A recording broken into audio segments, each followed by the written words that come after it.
وَرَبُّكَ الْغَنِيُّ ذُو الرَّحْمَةِ إِن يَشَأْ يُذْهِبْكُمْ وَيَسْتَخْلِفْ مِن بَعْدِكُم مَّا يَشَاءُ كَمَا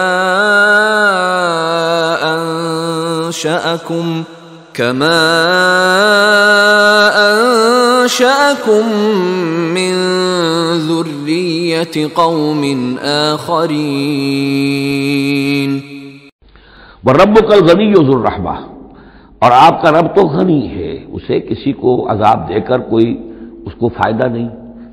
اور کسی کی بندگی سے اور اطاعت سے اس کا کوئی رکا ہوا کام نہیں ہے کہ جو بن جائے گا، وہ تو غنی ہے،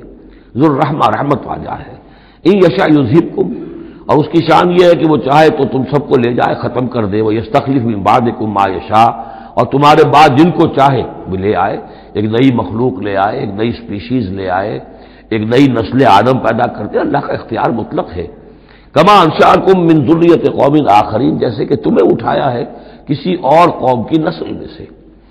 قوم عاد تھی عرب میں بڑی زبردست، لیکن جب اس کو تباہ و برباد کر دیا گیا تو انہی میں سے جو لوگ چند ساتھی اہل ایمان تھے حضرت ہود کے، وہی لوگ وہاں سے ہجرت کر کے چلے گئے، اور ان کے ذریعے سے پھر سمود کی قوم جو ہے وہ انہی کے ذریعے سے وجود میں آئی۔ پھر سمود کو بھی ہلاک کر دیا گیا، تو پھر ان میں سے جو اہل ایمان تھے وہ کہیں چلے گئے ہجرت کر کے، تو ان سے ایک اور قوم وجود میں آ گئی۔ تو فرمایا جیسے تمہیں بھی ہم نے اٹھایا ہے اور قوموں کی نسل میں سے، اسی طریقے سے ہم تمہیں ہٹا کر کسی اور قوم کو لے آئیں گے۔